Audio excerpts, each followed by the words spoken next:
I never imagined that my mentor was an ancient king. In an ordinary bar, his true identity was revealed, and it shocked me to the core. 26 I hear her play in the drums 𝐶𝐬 POV I don't belong here. That's what's running through my mind at the moment. Even Savannah said that this was ridiculous. She was right. Cups and I don't mix. I've stopped coming to places like these decades ago. It's just a place for people to drink and hook up. There's no pretenses. No expectations. It's not my scene. That is. My beta told me to have fun. She knew why I came here in the first place. hendrix invited me here. I couldn't exactly say no. Any way I can see her, I'll take it. She's the only reason I'm still in the state in the first place. The rogue 𝐊𝐤𝐳 isn't exactly going well. There's no sign of them anywhere. No trace of 𝐿𝐲 or the Red Alpha. Truth be told, I don't think they're here. I never did. Part of me doubts they even came through here. Savannah's the one who has been in constant contact with the guard, informing them of our unsuccessful mission thus far. I don't have the patience to talk to a council member of the guard. They're too busy being on their high horse to actually care about the minor details. And it's not as if we have many big 𝐷𝐴𝐿𝐼 as to provide for them. Then there's the fact that they're terrified of me. Then again, who's not? They'll tell you who's not. My baby, hendrix, is perfect. It's not an opinion. It's a simple fact. If it weren't for her, I'd have left Virginia within a few days of finding nothing. It's been almost a whole week since I found her blackout drunk. And in that time I've watched her more carefully. Especially in class when she's around Dylan. She may be naive and gentle, but she's not dumb. Grading her work is enough to assure me of that. She notices his sudden aloof tendencies. He won't sit next to her in class. In fact, he tries to get as far away as possible. 𝐿𝐲𝐳 always shooting nervous eyes at me. Hendrix, the sweetheart she is, tried to find out what was wrong. Thankfully, she's dropped it after a while. Still suspicious. Again, she's smart. I'm sure she put two and together about that night. The little bug that is Dylan her skittish boy. I couldn't be more pleased. Our usual tutoring sessions have gone splendidly. We've somehow found at least a bit of time to actually talk about the subject instead of locking lips. She turned in her paper on time with remarkable grace and eloquence. It was the best paper in the class. No bias involved. Well, maybe a little bias. She did write it about my favorite book after all. I tried to take her out in celebration, but she refused. She invited me to her band gig tonight. I don't exactly enjoy the idea of her being in a bar, surrounded by alcohol. Images of that night flood my mind and I smile, but also went. Hendrix was adorable, and I didn't mind taking care of her, but the events leading up to it are still too raw. I can't have a repeat of that. I can't take it. My patience used to be something of legends. It was what I was known for. That patience doesn't apply where Hendrix is involved. Speaking of impatience, where's my mate? I growl low in my throat as I check my watch. The bartender backing away in the corner of my vision. Humans aren't accustomed to growling. It's a sign for them to keep away. It's also quite useful. Almost as much as my face. There's still 10 minutes until Hendrix is up on the stage, sitting behind a drum set. She was very enthused about me coming and watching her performance. I know she's talented, even though she won't admit it. She's too modest for her own good. I sip at the amber whiskey, the ice clinking against the glass as the liquid soars down my throat. I've drank so much in my time that it doesn't burn at all, and my age and strength leave me completely resistant to alcohol. I can't get drunk, even if I tried. And yet, I continue drink. I still enjoy it. Something I don't enjoy is the scent that comes up behind me. She thought she was being stealthy slinking around. I knew she was here the moment she walked through the front door. Miranda. I acknowledge her curtly. I hear a small gasp as I take another bored sip from my drink. Why don't you take a seat? The young 𝐊𝐲𝐽 scoffs. I came here to tell you off. You do not get to ask me to sit down. She demands, standing beside me with a glare. I lean against the wooden countertop on my forearm, lifting a finger off my glass to point at her. Watch it. The 2 words are enough to make her falter. Miranda knows that I'm dominant. She can feel it in her very core. I can take her down here and now. I can influence her decisions with a command. She shifts uncomfortably on her feet. It's obvious that you're ancient. Are you? I mean, you couldn't be. To my agent extraordinaire, Madeleine Nilben. Heartfelt thanks for your unfailing patience, enthusiasm. And she sobers immediately. Maybe I shouldn't have told her. This always happens. The king, she whispers. I roll my eyes and stare back down at my whiskey. I haven't been king in a very long time. She must know that. I helped create the Guard when I came to America years ago. I found the ship 𝐊𝐢𝐳𝐸 tribe in Montana. The Slate Penumbra pack. They became my pack. My family. It all started when a fairy killed the chief. Chief 𝐊𝐢𝐳𝐸𝐧𝐃, Savannah's father. Back when she went by her crow name. It was a battle I was involved in. I had a mind to help them defend their land from the intruders. And their chief was murdered in the fight. Like so many others. I couldn't abandon them after that. They looked to Savannah to save them, crowning her as chiefess. The only problem was that she didn't want it. She somehow convinced me to stay and become alpha. It was something I didn't want either. As a white man from across the ocean, I didn't think that I was qualified to lead them.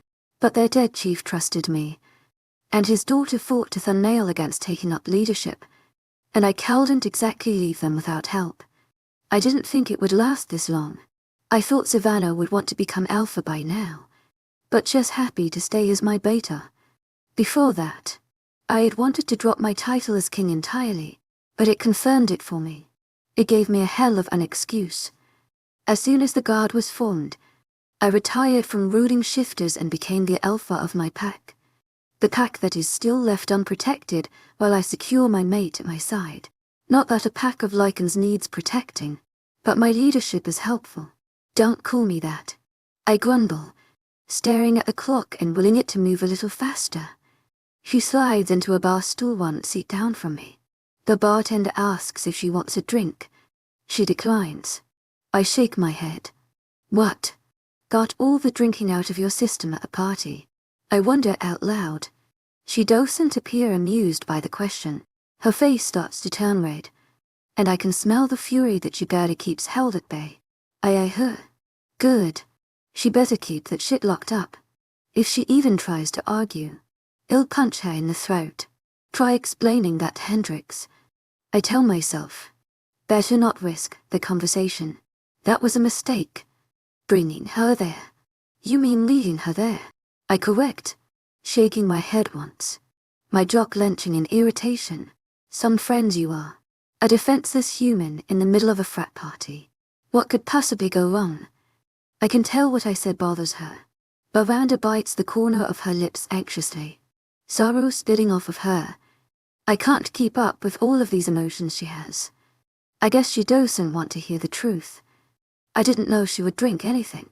She's very sensible. And smart. And naive. I add. I love Hendrix more than anything. But she's innocent. She doesn't think the worst of people. She doesn't know what others are capable of. The lichen female size. Nodding her head. Yes, she's very naive. You would think that with everything she's been through she wouldn't be. I don't press her for more. I don't want to hear anything about Hendrix's struggles unless they come from my mate herself. I want you to stay away from her. Miranda supplies, changing the subject drastically. Her walls have come up. She's more serious and closed off now. I know, and I don't blame you. I reply. To her shock, she can't believe I said that. I shrug my shoulders. I'm new, powerful, intimidating. I'm not trying to brag. I just know how others view me. Why would you like me hanging out with your little human pet? Miranda presses her lips together, leaning forward. She's not a pet. She seethes through her teeth. I know that, but I'm just not convinced that you do. You sure do treat her like one. I'm not surprised when she gets all defensive.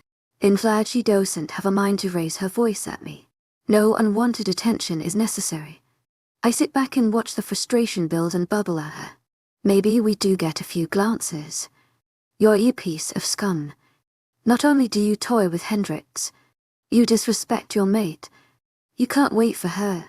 Why can't you respect 𝐿𝐸𝐺's ignorance in all of this? She presses a hand to her flustered face. She has trust issues. I don't know if you noticed. Her biggest fear is her loved ones leaving her. Any sign of abandonment. And she shuts down. What is she gonna do when you drop her? The only sounds that fill the beer-scented air are people laughing and pool balls cracking off of one another. I let Miranda calm down after her rant, allowing her to get comfortable. I try to let the insults roll off of me. It's hard to do. What you don't understand is that 𝐿𝐸𝐺 and my mate are one in the same. I inform her, letting myself sound condescending even though what I just told her is basically a bomb being dropped. She adamantly shakes her head in denial. That's not possible, Miranda demands. Her eyes are wide, her heart thundering loudly in her chest. Sounds like you're trying to convince yourself rather than me. I muse, actually enjoying the interaction a little bit. This is just helping the time pass until I can see my baby show off her skills. I can hardly wait to watch her face light up when she sees me. It's what I live for. But hell, shifters can't have human mates. I know. And she keeps on yammering. And they can't have. Helps. The word comes out broken. I glare at the ice cubes in my whiskey. Like fair to blame for my predicament. 𝐿𝐸𝐺 has always wanted kids. Well, she won't admit it. But I can see it. The information is like a stab to the heart. I would know. Not that it was Silver that was the culprit. Obviously I wouldn't be here if that were the case. But the Irish humans got creative way back when. I recall copper forks being a trend at some point. It would be easy enough to avoid them entirely, but I used to find amusement in their murder plots. I wish I could give 𝐿𝐸𝐺 children. It would be a miracle if such a thing were possible. But it's not. Who knows what could be in our future? Adoption isn't out of the question. The CPO, the Creature Protection Organization, adopts out supernatural children in need of a good home. The idea of seeing my mate care for a child warms my cold heart. Well, as you can see, it's kind of hard for me to stay away from 𝐿𝐸𝐺. I would appreciate it if you would stop trying to keep us apart. I explain, my dwindling patience running thin as the clock hits 900. Before Miranda can open her mouth, a human male rushes out on stage and introduces the band as the Magenta Mushrooms. What an odd name. It's soon forgotten now. When the bar goes cheer, the rest of the band comes out. My eyes are only focused on my baby as she slips behind the drum set and picks up a pair of wooden drumsticks. The music starts. The lights go dim, and I fill with pride at the talented girl who's won my heart. 𝐿𝐸𝐺 can't breathe again. I'm aware of the way she reacts to me, and she won't hold back. I have her pinned to the brick wall behind the bar. I kiss her neck, just below her ear, sucking the skin. She pants, trying to catch her breath. I can't stop myself from enjoying her. She's too sweet. If only she knew that I'm a lichen. I could mark her. I could make her mine and then we could do anything we wanted. I wouldn't have to explain why we can't have sex. It's tempting, too tempting. I pull away for a moment, letting 𝐿𝐸𝐺 rest. I won't take this too far, and I won't invert my mate either. She needs oxygen. She licks her plush lips, eyeing me with hunger. She has half my size and she looks like she wants to pounce. It's adorable. Did I do good? And in perplexed at that question, how can she not think she's a good kisser? She smiles ruefully, giggling while her hands hold my face delicately. Her fingers are small and warm against my stubble-covered cheeks. Drumming. I meant did I do a good job drumming? She clarifies, and it makes a lot more sense. I haven't exactly seen a lot of rock drummers in my time, but I'm sure she's the best. The way she held the beat, making sure everyone else in the band was on track, on the right tempo. It was beautiful. She was lit up with joy the whole time. Unabashed, gleeful joy. Like the way she makes me feel. No, you did amazing. Like I knew you would. I leaned down and captured her mouth once more. Earning a moan from her throat, I slipped my tongue past her lips, brushing her top row of teeth, and flashing with her own tongue, up and down, left and right. I can't stop my head from spinning with delight. This must be heaven. Eventually we separate again, and Hendrix bites her lip. If that's the reward I get for showing you my drum skills, I should have invited you sooner. She teases, and I chuckle. Yeah, you should have. Why haven't you? And she gets shy suddenly, shrugging. She knows why. She just doesn't want to talk about it. Stacy and Miranda want to come to every show, and they don't really like you. Hendrix looks anywhere but my face, her fingers anxiously gripping my shoulders.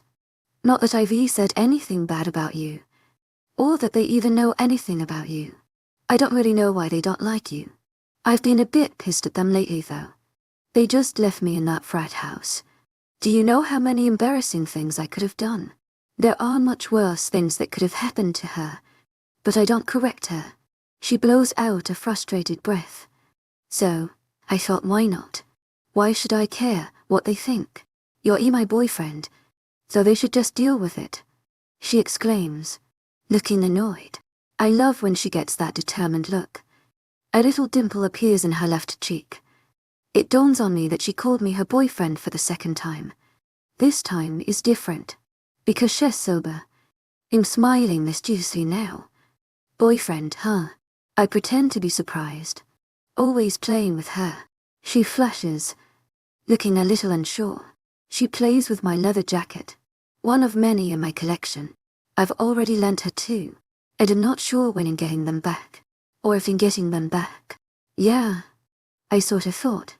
You know, we've been seeing each other for some time, and gone out plenty of times. She shrugs, feigning nonchalance. Why do you not want to be my boyfriend? I can't think of anyone else I want more in this whole damn world. I reply happily, and then I wince. I should not be cursing in front of a lady, let alone my mate. My mother would have my head for that, if she was still alive. Bless her soul. Hendrix grins brightly, and then sags in despair. I wonder what's wrong when I figure it out on my own. She doesn't want to go anywhere. She's dreading leaving as much as I am. I know we have to stop this eventually and go home, but I don't want it to end. Can I come home with you? Her voice small and unsure. My mind goes blank. She wants to come home with me, not to do anything, but I just know we'll sleep better in your arms. I brush her swollen lips with my thumb. Then how can I argue? 27 Little Valentine Hendrix POV. 𝐊𝐤𝐺𝐻's hands are so warm on my hips, and I can't help but lean back into his chest a little bit. I haphazardly crack the eggs into the bowl, tossing the shells into the garbage disposal. I insisted on whipping up some brownies for him. A cheer's way to kind letting me stay here again. I need to make something for him. He didn't let me play some music on a speaker he has in living room. I chose to put on some Chet Baker, obviously trying to set a certain mood. It's romantic music after all. Maybe tonight 𝐊𝐢𝐳𝐷 cave-in. I knew you liked old music, but I didn't know you liked music this old. He sounds amused behind me, obviously watching what I'm doing from where he stands over my shoulder. I cheer so tall he can probably see every little move. I like a lot of music. Well, you don't like oldies. Whisking the wet ingredients together until they're bubbling and frothy, the egg yolks styling it a perfect gold color. I can feel Cedric chuckle behind me. His fingers tighten on my hips, and suddenly it's harder for me to concentrate on what I'm doing. Oh, I love oldies. They don't make music like they used to, he admits, and I laugh, adding the chocolate mixture into the bowl, and mixing. I busy myself with spraying down the pan with butter. I hope I don't make any mistakes. I can't stop thinking about his hands on me. They almost burn. That sounds like something you would say. Pouring my brownie batter into the pan, he lets go. I immediately miss the contact. Cedric shakes his head, casually leaning against the kitchen cabinets now. What's that supposed to mean? He wonders. And I hide my giggle while I pop the brownies into the hot oven. I don't answer him, and I can tell that drives him absolutely crazy. He grabs me by the waist, and I burst out into laughter. He pulls me towards him with a wicked grin, and I know could spend 1,000 years just like this. I just wish I had that much time. The song changes, and it's one of my favorites. I get along without you very well. Chet Baker's voice is so beautiful I can hardly keep myself from swaying a little bit. Despite the sad lyrics, it holds a romantic feeling. Cedric turns me around, putting his hands around my waist, resting his palms on my back. It makes me realize just how perfect the atmosphere is for slow dancing. The light in the kitchen is dim, the kitchen warm from the oven heat. Not to mention that the music is just right. I put my arms around him, resting my head on his chest and sighing. My feet are bare, the tips of toes brushing against his boots on the wooden floor. It's a picture-perfect moment just to ourselves. The music is soft and gentle, just like Cedric as he leads me across the floor. I feel like him in the 1940s and his little wife who cooks for him. And 𝐊𝐲𝐳 just come home from a long day at work.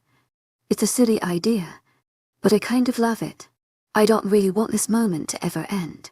I realize that my dream is to have this every night for the rest of my life. There wouldn't be a complaint to be heard out of me for the rest of my existence. When the song draws to a close, we're still waltzing around. Finally Cedric stops, and I sigh. I have to remind myself I have all night to spend with him. Every little moment can't last forever. I just wish I could have millions of them.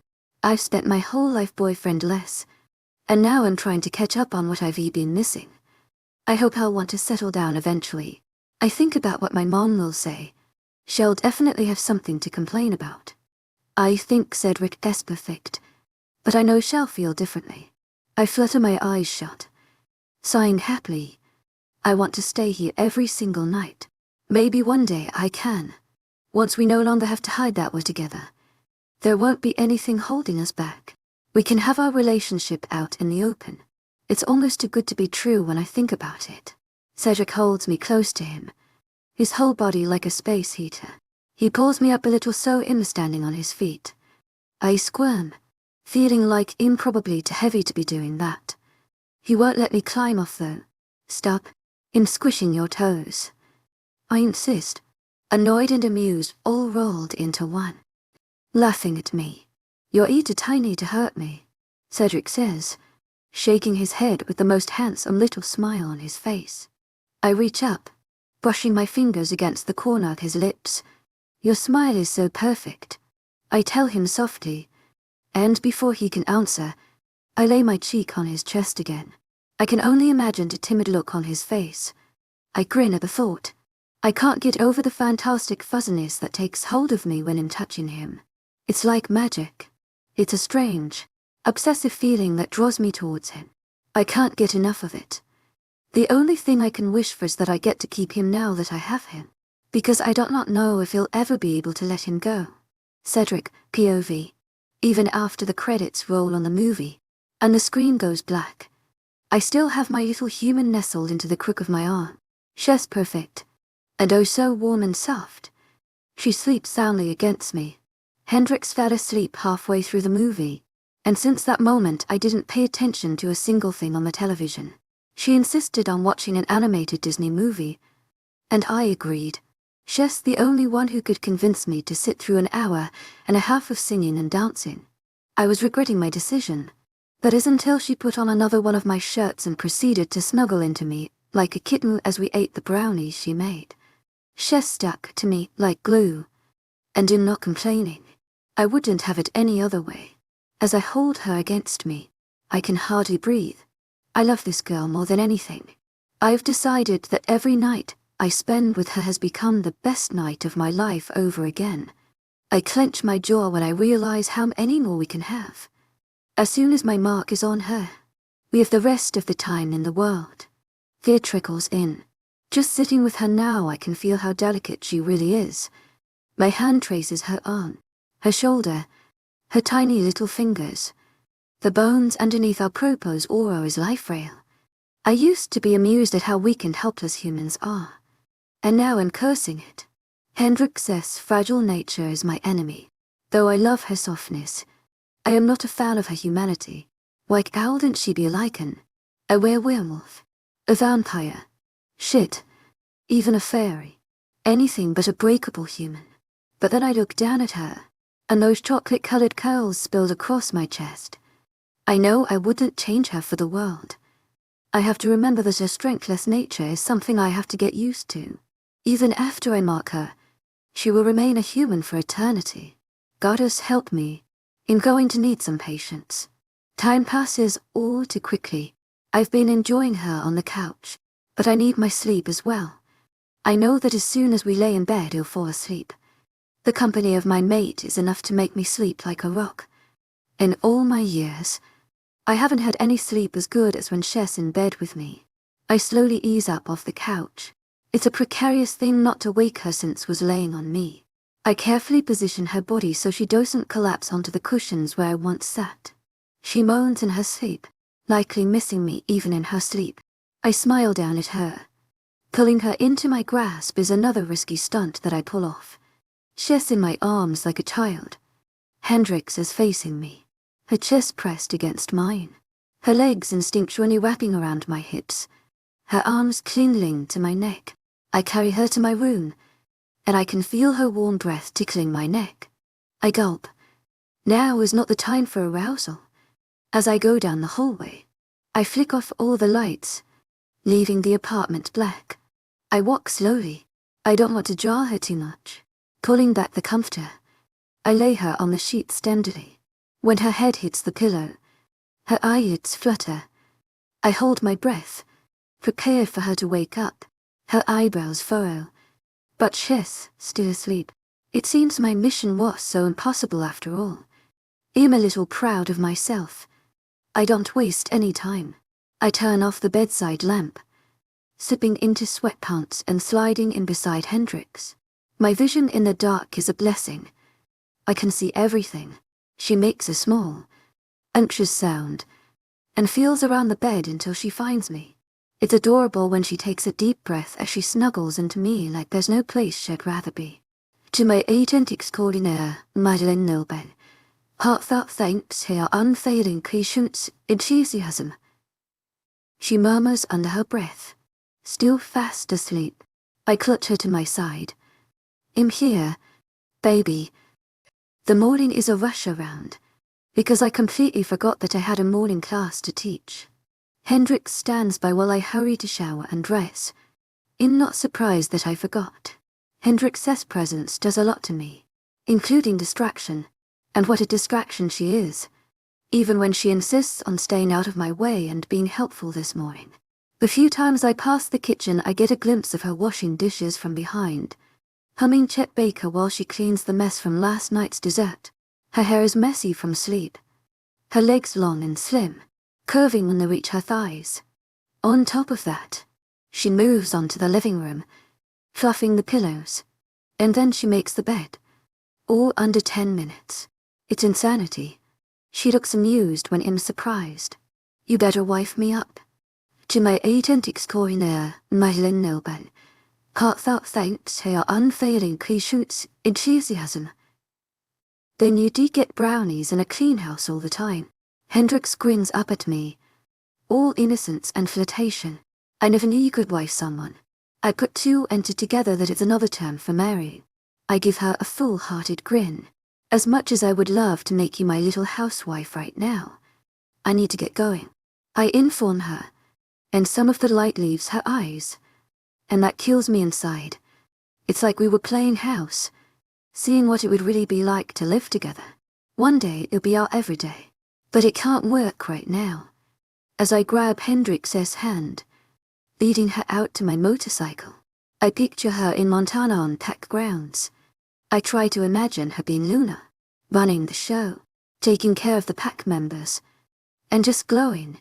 It fits her. She was made for that role. I'm missing piece I didn't know I needed. The pack could use another leader, one with more compassion and feminine knowledge. And, of course, We'll spend every waking moment together. I can hardly wait. The bike crumbles underneath me, and I wish more than anything I didn't have to leave when she leans back on me. I don't want to be teaching a college class, but it's important to maintain a cover. If anyone found out that I was here, then it would put more than one person in danger, and the only person I'm worried about is sitting right in front of me. I'm old. I have my enemies. Not a lot, but enough to worry me. If they find my weak spot, then I'm done for. I can't come back from that. Losing her would destroy me.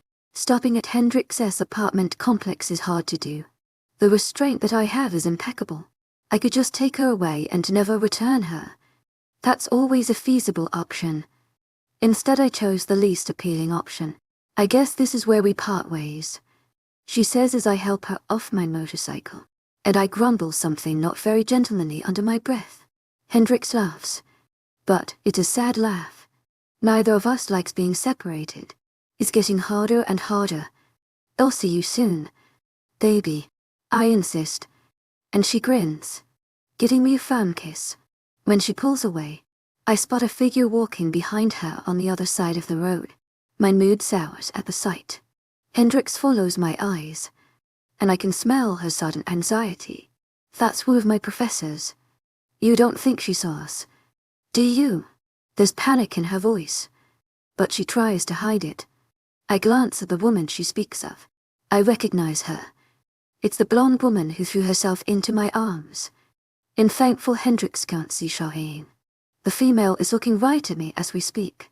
I hate that sly expression on her face. I should hide that in dropping my mate off, that she was riding with me. But I don't really care. She's already seen us. Why bother? I doubt it. She's too far away. I try to ease her worries, cupping her face in my hand and giving her a smile. We just stare into each other's eyes for a moment. Locked in. I have to go, I finally say, and she sighs, nodding reluctantly.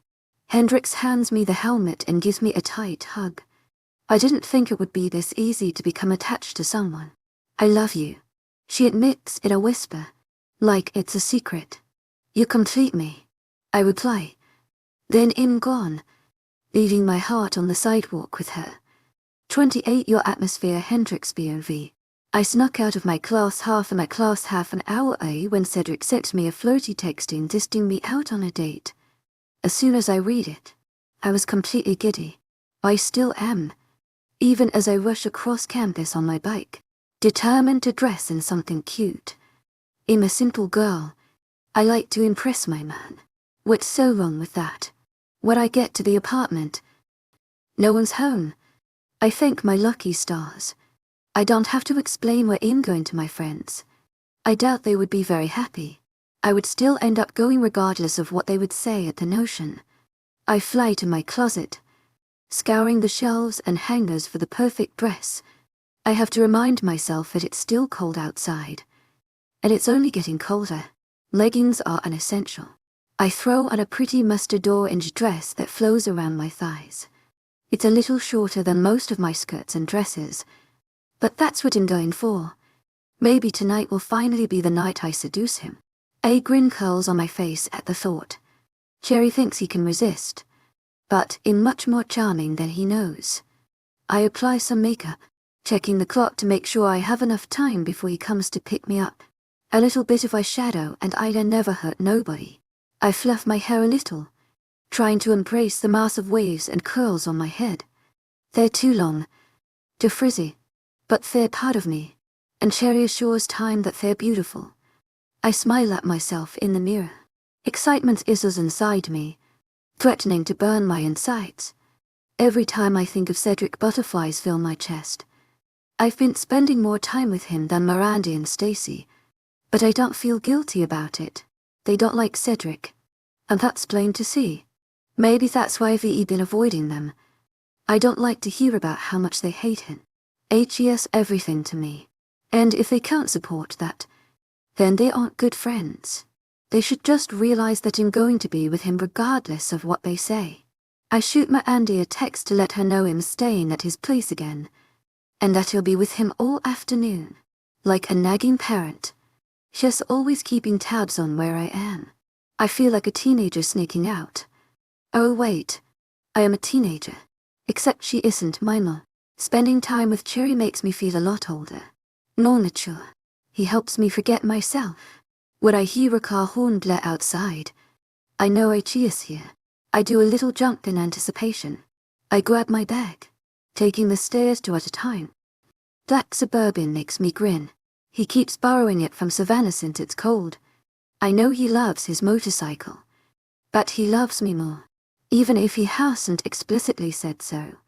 I told him I loved him, and he said I complete him, which is basically the same thing as I love you too. Hearing the word love would mean a great deal to me. To my agent extraordinaire, 𝐿𝐲𝐬 heartfelt thanks for your unfailing patience, enthusiasm. I wonder if he will ever say it. I try not to let that get to me. When I tiptoe through the snow, and 𝐶EDRIC jumps out of the Suburban to hold me into his arms, it shows that he loves me. Love is more than words. Love is action. He shows me love by the things he does for me. Right. Hey there, I say breathlessly.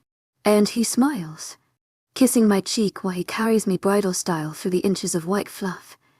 I hate snow, but I love him. It evens things out. Hey B, he murmurs, and the words roll straight up my spine. I swing my legs. They're draped over his arms at the knee. When we're driving down the road, 𝐶EDRIC hands me a white wire connected to the middle console.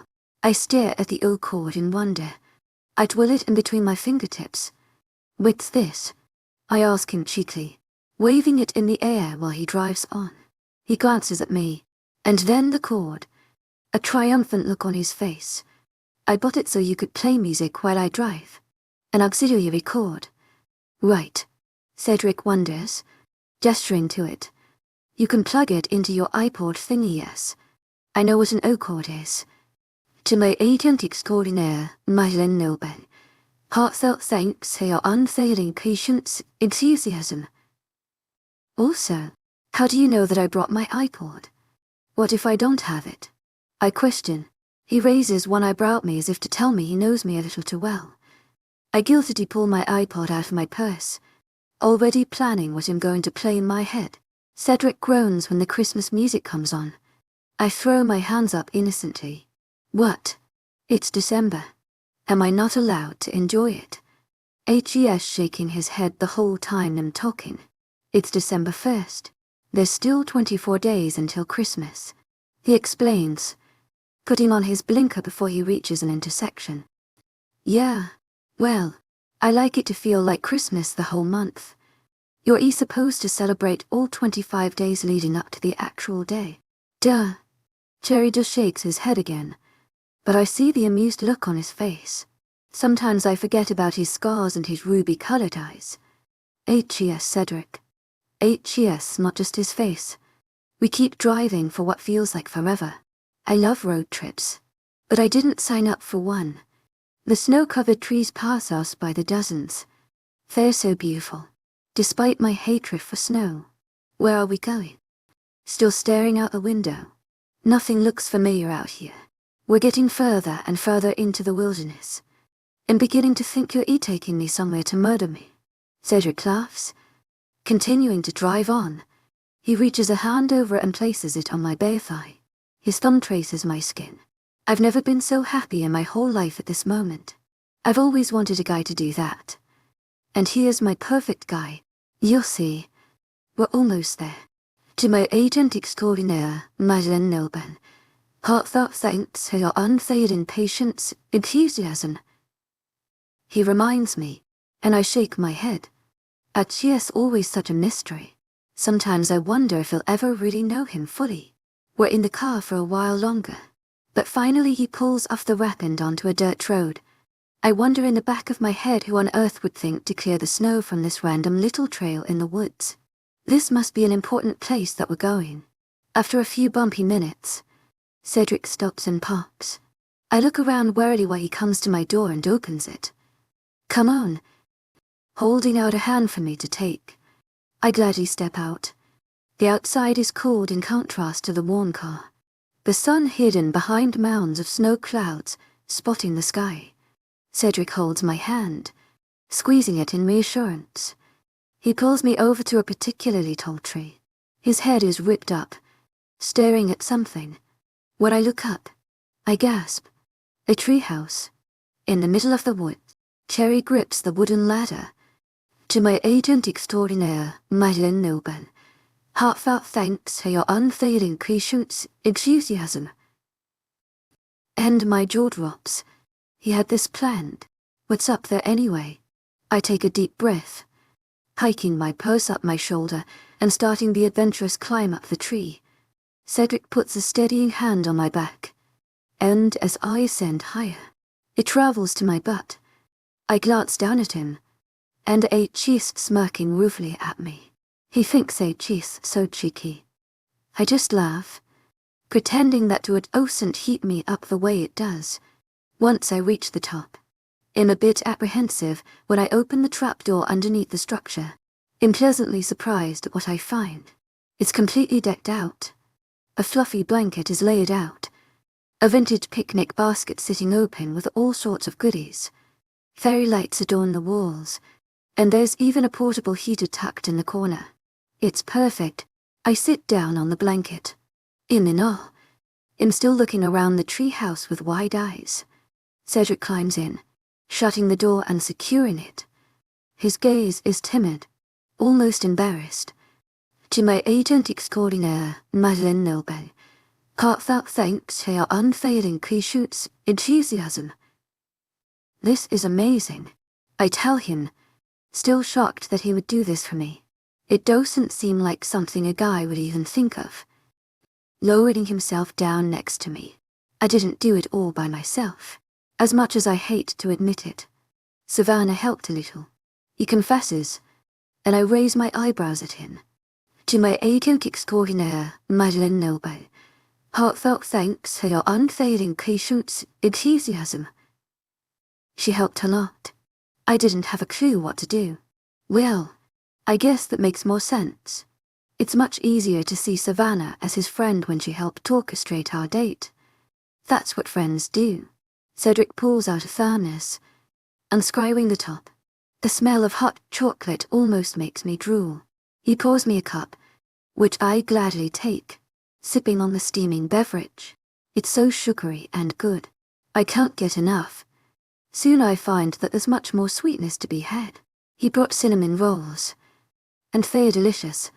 I didn't know you were such a good cook. 𝐊𝐢𝐳𝐷𝐞𝐝 𝐬𝐢𝐳𝐷𝐞𝐝. Heartfelt thanks for your unfailing patience, enthusiasm. Taking a generous bite, he shakes his head, leaning back with my hand in between both of his. If you count buying frozen cinnamon rolls and putting them in the oven cooking, then I guess I am, he replies, and I won't stop beaming up at him. I can't believe this is happening. I bend my body closer to his, my face right in front of his. Cedric, this is the nicest thing anyone has ever done for me. I can't even believe you would do something like this just for me. Thank you, I whisper, my voice the slightest bit husky, even to my own ears. It seems I'm constantly trying to seduce him. The corner of his lips lift, and he tucks a price of hair away from my face. I can't look away from his eyes. Oh, but I adore his perfect cherry eyes. Of course I want to do things like this for you. I love you, he says like it's obvious. That's the first time I've heard him say it, and it's already my favorite thing to hear. At least, someone does. I scratch the back of my neck. I've wanted to tell him about my daddy for some time. It's not something that's easy for me to talk about. Opening up about my past is difficult, but talking to Cedric is so easy. He takes my hand in his, our fingers intertwining. His eyes hold an invitation. I take a deep breath. I loved my daddy. He was everything to me. I thought he loved me too. But one day he just left, with another woman. I shake my head. I can't figure it out. My parents were going to get a divorce. I was supposed to choose who to go with. I would have picked him. I would have gone with him in a heartbeat. Cedric is silent, but he squeezes my hand in reassurance. I lean against him. I try not to cry. 𝐿𝐷𝐴𝐷𝐸𝐿𝐷𝐿𝐷 Heartfelt thanks for your unfailing patience, enthusiasm. It was right before Katrina. That hurricane was on its way when packed his things and disappeared. I watched him walk to his car in the pouring rain. Mama and I went to a shelter, and by the time the storm passed through, the house was destroyed. He didn't come back. He didn't call me. Didn't even send me a card on my birthday. Nothing. I'm getting choked up now. It still doesn't make any sense to me. How could he do that to us? A few months passed, and we had moved into a little trailer across town. I was home alone while Mama was at work, and the doorbell rang. I opened it up and found a couple of boxes. It was my daddy's record collection. I don't know how it got there, but I know he did it. It was the thing we shared, a love for music. I guess he wanted me to have a part of him. You know, he nods, his expression gentle and understanding as he pushes a curl out of my face. 𝐊𝐲𝐶 everything I ever needed. I feel like I've spent my whole life lost and confused, and it all made sense when I found Cedric. I'm kissing him now. It's a slow kiss, a short kiss. He tastes like chocolate, like love. I don't want to let go. I never want to stop kissing him. Eventually I need air again, so I pull away. Cedric's lips are swollen, his eyes shimmering with so much love I might cry. How did I get so lucky? 𝐶𝐵 Heartfelt thanks for your unfailing patience, enthusiasm. Lifting his cup of hot cocoa, I cling my mug against his, grinning. We sip our drinks, and kiss a whole lot more. There's no better place in the whole world than right here. When we finally get back to his apartment, in anything but tired, even though it's pitch black outside, and I've been awake for hours. Being with Cedric helps me stay awake. I don't want to miss a thing. It's been bad. The nights I don't stay with him. I work at the diner until 2 a.m. And the times I'm not with him. In study, my life is so full of things. I have no downtime. Whenever I'm not with him, I'm thinking about him. I'm not complaining though. I cut down my work schedule so I could be with Cedric more. I don't regret it. Not for a second. Even as I watch him do the simplest of tasks, like locking the front door after he closes it, I want to eat him up. Being in love is different than I thought it would be. I never knew it would be this all-encompassing. The man takes up my whole life. My mind. There's nothing I want other than his company. It's almost unhealthy to be this obsessed. It can't possibly be bad if it feels this good. Cedric sighs while he takes off his jacket. He stretches his long, muscular arms over his head. He looks at me with a completely sated smile on his ruggedly beautiful face. 𝐶𝐵 Heartfelt thanks for your unfailing patience, enthusiasm. He asks me, and I nod dumbly. He knows of my love for movies, but what he doesn't know is that the last thing on my mind is a movie. I have other plans in mind. It's only a matter of getting him on board. I can take my eyes off his body. Instead of the living room, we take the bedroom. The man has 2 TVs. I can hardly believe it. Growing up, we didn't even have a flat screen, let alone 2. I could get used to this. I prefer the bedroom to the living room. I couldn't be happier about it. It falls directly into my plans. We pick something to watch. I can't concentrate enough to care what the title is. It's trivial. All I can focus on is how good Cedric looks as he snuggles up next to me under the covers. I stare at the screen, hardly paying attention. I've basically thrown myself over his chest. My hand sprays across his pecs. He clears his throat. 𝐊𝐲𝐶 obviously trying hard to constrain it on the film. I didn't give him a hard time. I smiley. It's all falling into place. The characters chat and the movie goes on. I don't know how long it's been droning on for, but it's starting to get annoying.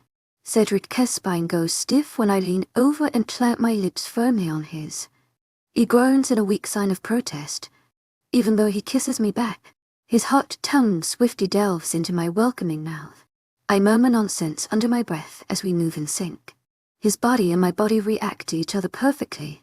Every little brush of skin, every tiny movement, it all works together in harmony. We were made for each other. That's all I can think of as I slowly lift up his shirt with determined fingers. His lips arrest, and his body stops moving. Cedric ever so slowly takes my wrist in his grip, pulling it away while he takes long, calm breaths. "What are you doing, baby?" he questions, staring deep into my eyes. His jaw is clenched, those lips pursed. 𝐻𝐸s restraining himself. I huff in annoyance. "I want this. And I want it bad. You want this just as much as I do." I inform him, and he nods. He won't argue with me on that, because he knows that I'm right. "Of course I want it, but we should wait," Cedric insists. His voice is sure, but his expression isn't. He still leans into me. His body heat continues to mingle with mine. "Why should we wait? We love each other. I love you. Is that not enough for you?" Feeling like a complete waste of space. Was he lying when he said he loved me? Was this all a joke? My suspicions start to creep in, and I can tell that I'm slipping back into my mind. I guess he can see the frantic question shining in my eyes, because 𝐻𝐸s quick to cut my face in his enormous hands. "Baby, I love you. I love you so much." Cedric's voice is wavering. In breaking him down, 𝐻𝐸s tempted to give in. 𝐻𝐸s so close to agreeing. The prize I seek is right in front of me. I can almost taste it. To my 𝐊𝐢𝐧𝐼𝐻𝐾𝐜 𝐊𝐢𝐳. Heartfelt thanks for your unfailing patience, enthusiasm. I whisper, feeling dejected, but understanding where 𝐻𝐸s is coming from. I look up to see Cedric biting his lip, 𝐻𝐸s staring down at me with a war raging in his red eyes. I'm careful in my next move, taking my hands away from his shoulders and looking away guiltily. I shouldn't push him. It's not right of me. Something in me stirs when Cedric's hand touches my neck, and his lips come down on mine. What I expect to be a light kiss is actually a crash of pure lust. It would seem that a part in Cedric has snapped, and I had a hand in it. Guilt and self-hatred swamp me, and I try to push his off of me in one last form of restraint. I moan into his mouth, to caught up in what 𝐻𝐸s doing to stop it. Ever since I've known what sex was, I wondered what it was like. I knew it would feel good. I knew I would like it. But having it with someone you love, someone you would give your life for, there's nothing in the world that comes close to the pure euphoria. The intimacy that Cedric and I share as we fall together. There are no words to describe it. All I know is that my life will never be the same. 29 pushed away Cedric POV. My heart is broken when I wake up. I roll out of bed, staring at the clothes strewn across the floor in our haste. I can't believe myself. I can't believe Hendrix. How could I ever let myself do this? How could I let her do this to me? Sex before mating is a crime. The moon goddess made sex a sacred act only to be between two mated people. I've disrespected her. I've disrespected Hendrix. Anger bubbles up inside me. I want to hold this against her. She pressured me, persuaded me. She knew I wanted her. She knew I wanted to wait. Knew that I was tempted to give in. She pushed me into it. I regret giving in. I wish I could take it back. I need to beg for the moon goddess's forgiveness. In the end it was my choice. She was backing down, but I was too invested, too tempted by her mere presence. Although Hendrix was very kind in her seduction of me, I still enjoyed every second of it. It was heaven. She's heaven. Every bit of her. She's amazing. She's a queen. What did I expect? She goes after what she wants. Maybe I should have outright told her. I could have explained my species, our religion, our customs. Would she have understood? Would she want screaming? I sigh, lean forward and rubbing my temples. Hendrix didn't know how serious this is. It's shameful to have sex before mating. She unknowingly helped me break all of the goddess. She didn't know better. She's a horny teenager, and I enabled her. I was more than happy to actually. I leave the apartment. My brain is still scrambling with the information of what happened. How could I give in? I knew the moment I saw my mate I wanted everything to go right between us. And I already screwed up. As much as I want to blame her, she didn't know. She's emotional problems stemming from her father's absence. I'm not surprised she questioned me when I wanted to wait. It makes sense that she pushed for sex to prove I love her, because she has a hard time believing it. It's no excuse though. If she loves me, she wouldn't push me. How can I be mad when she's a mess? How can I be mad when I'm the one who gave in and let it happen? I was a very willing participant. It didn't take much pleading for me to slip. This is on both of us, but I feel the most responsible. While Hendrix was in the dark, I was. If anyone finds out what we did, it'll be looked down on. I'll lose my pack's respect. I'll seem weak and foolish. I am weak and foolish when it comes to Hendrix. She's my one true weakness. My hands go into my pockets on their own. An automatic tick. I stride quickly into the woods. The chill in the air would be pleased take if not for the predicament I find myself in. The sensation clawing at the base of my spine means only one thing. And I need to keep far away from human civilization if I'm actually going to go through with it. And something tells me I will. I trek deeper and deeper into the snow on my two legs, ready to sprint on for paws instead. It takes out my frustration in a way like no other. It's effective, and it's easy enough to do in the middle of rural Montana without anyone to spot me and make a scene. Virginia, however, that's a different story entirely. Even though my senses are sharp, I still continue to check over my shoulder every few minutes. I'm on edge. Hendrix. I can't stop imaging her. What we shared last night. I don't even know what it was. I haven't experienced anything remotely similar in all my time. It doesn't compare to any experiences I've had. It was phenomenal. Life-altering. How can I ever come to regret something like that? When I'm far enough into the woods, I know I'm in the clear. No humans venture this far. I should be safe from prying, terrified eyes.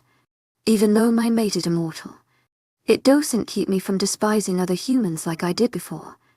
Most of them are still the bane of my existence. I shed my clothes like a dead second skin. The harsh elements don't have an effect on me, but I am antsy to shift. My whole being tears and crackles, parts forming and parts disappearing in mere seconds. Claws burst from my skin, a tail growing on my back end. It doesn't take long before I'm towering over the snow around me. A pleased chuff ripples from my chest. It's been too long since I've had the pleasure of becoming my other self. Too long since I've felt paws beneath me. My mind is still a bit frantic, occupied with too many worries. I shove them aside for now. I propel myself into the forest, losing myself to the most primitive part of me. Hendrix POV. I peek around the apartment curiously, calling out for Cedric as I stroll around on my bare feet. The floorboards are freezing under my toes. Chill bumps run up my legs. All I'm wearing is a blanket trapped around my body. I clutch the soft fabric to my skin. Despite the cold floors, it's actually quite nice in here. He must have turned the heat up before he left. I know he left, because HE's most definitely not here. I check the time, biting my lip when I realize that I have to get to work soon. I can't exactly sit around here and wait for him to come back, even though I want nothing more than to do just that. Last night was the best experience. I'm still not quite sure it happened. I want it to happen again, and again, and again. But a sensation of guilt bubbles up inside of me. I practically begged him, and he wanted to wait. I bite my lip so hard that it might fall off. Tears pool in my eyes. I hate myself. It's all I can think about as I pull on my clothes from yesterday. How could something so wrong feel so right? The way we connected, the things I felt. It highly exceeded my expectations, and I can't but feel like I did something awful. And now I have this deep sensation, like I'm somehow irrevocably tied to Cedric somehow.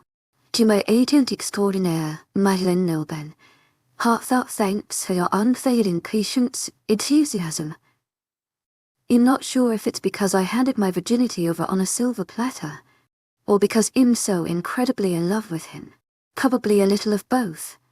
I shoot Andy a quick text to ask for a ride. And she obliges. I once again curse myself for not being able to afford car insurance. It's just another bill that I can't deal with. If only I could win the lottery. Maybe I'll ask Andy to stop in at a gas station so I can buy a scratch-off ticket. 𝐿𝐲𝐷 my head, my own joke in my head. Happy no one's around to judge me on my nonsense. Everything is so wonderful right now, but so messy. I have to find 𝐷𝐸dric. I have to apologize for the way I acted. When I make my way outside, Amanda's already there. Her car is warm and dry, a haven against the bitter cold outside. I climb in, slamming the door closed with a shiver that racks my whole body like a vice. Thanks for picking me up.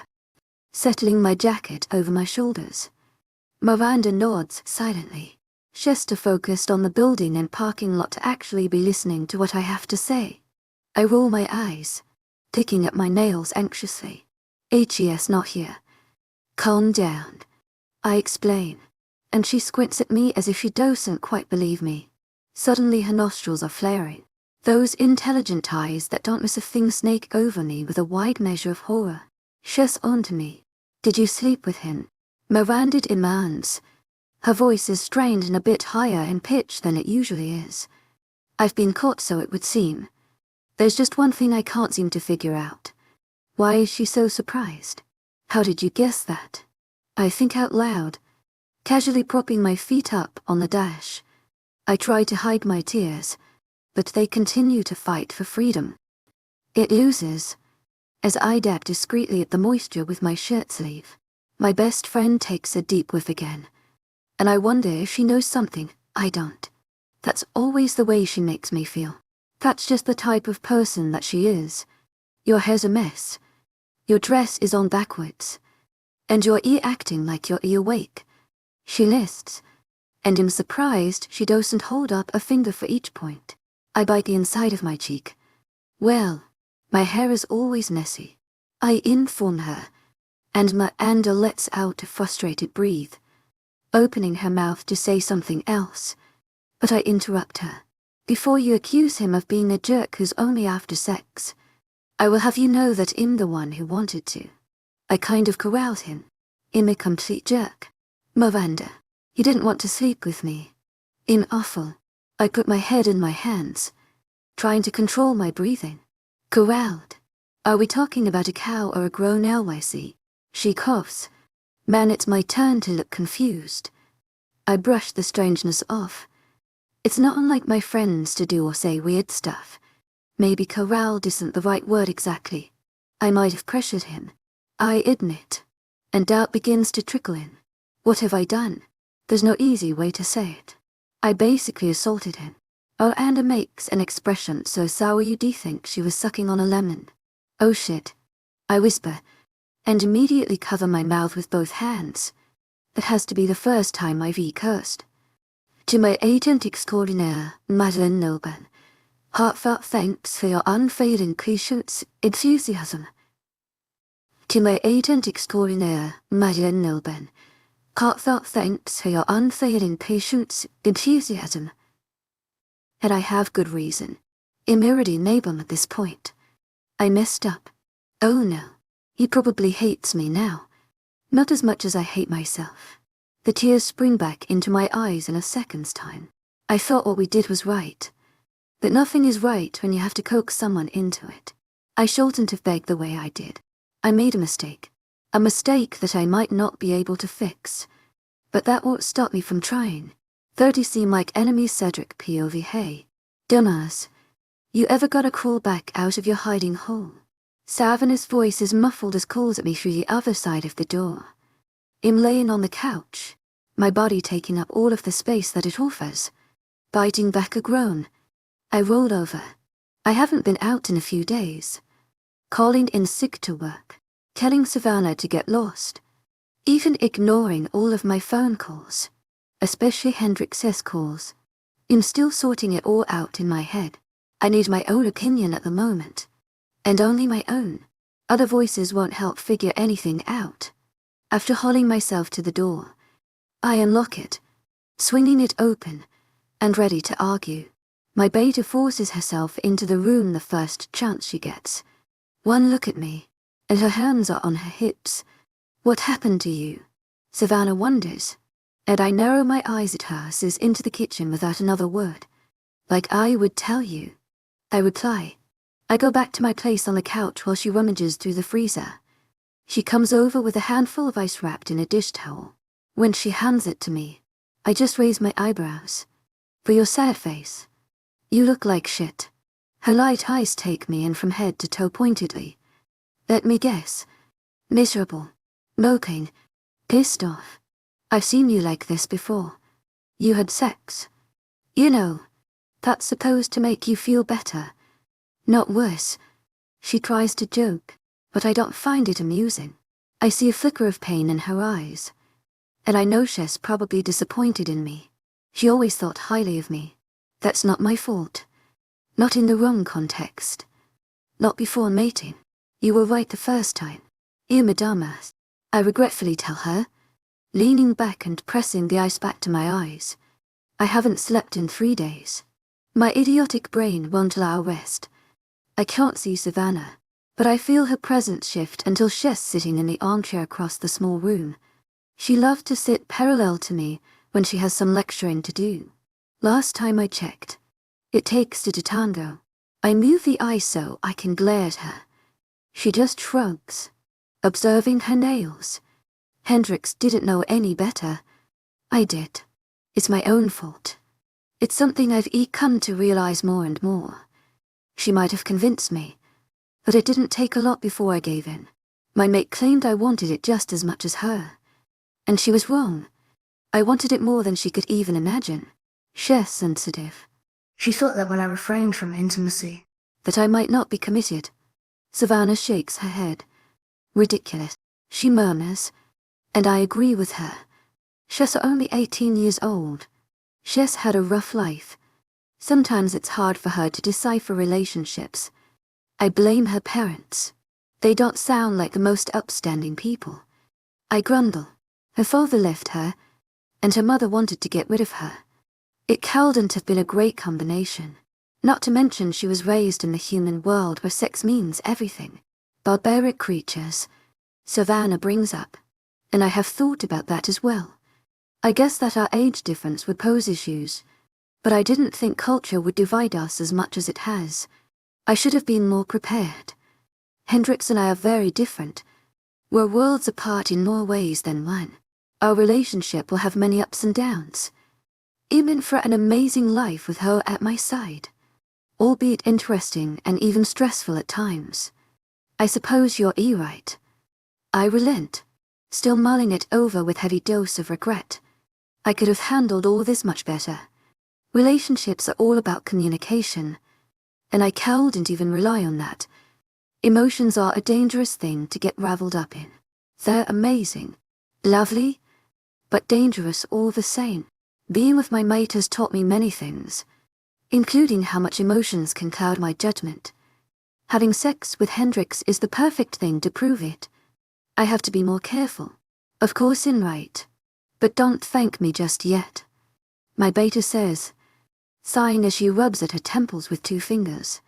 I just got off the phone with one of the council members. The news isn't good, and I already know it. I hate the shitty council. What do they want now? I dread her answer. They want us somewhere else. Rogues have been spotted. It's a 𝐿𝐤 and the big bad red alpha. Apparently they're planning an attack on some werewolf pack. When needed. No is all I say. It's an affirmative decision. What I say goes. I had to know complications would arise with this useless mission. I knew at the moment I agreed to come here. Now I have Hendrix, and she makes everything more confusing. My brain immediately frays with sparks of scenarios burst forth. I have to hatch some sort of plan to tell her about what I am. That would solve everything. I could take her with us. We wouldn't have a single misunderstanding again. Life would be splendid. I just know it. That is, if I can tell her, and if she'll accept it without screaming. Maybe this change of plan could work in my favor. Back up. I see the wheels turning. We can't take your mate with us. Savannah talks down to me, And I growl. Why not? I demand. And she shrinks back a few inches, eyes widening with a healthy amount of caution. The vibrations my alpha tone releases makes anyone wary. Savannah is no exception. I'm in charge here. I don't necessarily think she forgets, but she certainly doesn't keep it in mind when she opens her big mouth. Because you've mated with her. If anyone that knows you, or someone who knows how to sniff out royalty catches a whiff of her, she's in a world of danger. We're going to an unfamiliar pack. Cedric. Sure, she'll be safe once she's in Montana, but trusting her security in an untrusted werewolf pack when the Red Alpha is lurking around. Hendrix would be dead in a heartbeat. It's too risky. What she says makes sense. But I sneer. My common sense isn't right. It's a train that's stumbling right off the tracks and into an endless cavern called love. It's impossible to make decisions between her safety and my own personal, selfish desires to tether her to my side. I love Hendrix. I can't breathe without her. How long would this take? How long will I have to be away from her? I can hardly survive a scarce few days without her. I can't imagine making it much longer than that. So, that's your plan. Abandon the only person I love to her to reckless friends who can't keep an eye on her.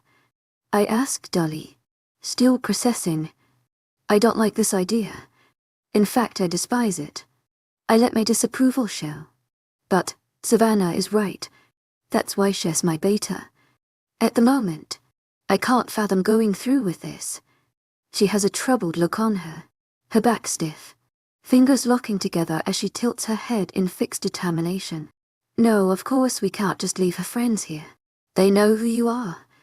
To my agent extraordinaire, Madeleine Nilben, heartfelt thanks for your unfailing patience, enthusiasm. You can't expect them to keep their mouths shut. I'm starting to get pissed at this point.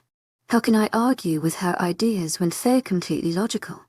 She's beating me at my own game. I've been drowning in the honeymoon stage. I haven't exactly been in tune with what's going on around me. And Hendrix. How the hell am I supposed to leave my heart here all and trust she'll be alright? Finding the Red Alpha isn't worth it. That's all well and good. But who's going to watch over her? Hoping 𝐼𝐸 stumped her and I'll be able to do as I please. I have contacts in the CPO. I'll get someone out here to watch her from far away. Make sure she's safe. I'm already shaking my head by the time she's done speaking. I can't go through with it. I don't care enough about helping the god to do this. Hendrix is more important to me. And set my jaw firmly in place. The image of Hendrix all alone is painful. The idea of being without her wrenches my heart, makes my stomach clench with nausea. Savannah sighs, leaning forward with her elbows on her knees. She rubs her palms together. I know you love her, but you also love our pack. You're a good leader. That's why we chose you after my father died. He trusted you to lead his people. She pauses, letting that sink in. The Red Alpha has attacked us before. Not on our territory, but who knows what the future holds. As long as 𝐻E's still out there, we aren't safe. Never completely. That includes Hendrix. She's weak. She doesn't understand our world. If you don't take this opportunity to rid this world of the danger that threatens us, you might not get another chance. This is your opportunity to make it safe for your mate.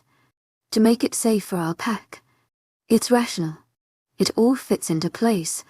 But every instinct I have is fighting against leaving her. What kind of mate would I be to just abandon her the same way her father did? She'll never trust me again. But might be a risk I have to take. This could be the only shot we have to end up together, the way it was intended. My beta is right. She's thought this through. And I hate that. I hate that it makes sense. I stand, barely even looking at Savannah while I pass her by, running a hand through my disheveled hair. I take the hallway in long strides. Where are you going? She calls after me, frustrated. To think. I decide. The door slams behind me, an open invitation for her to leave me the head alone.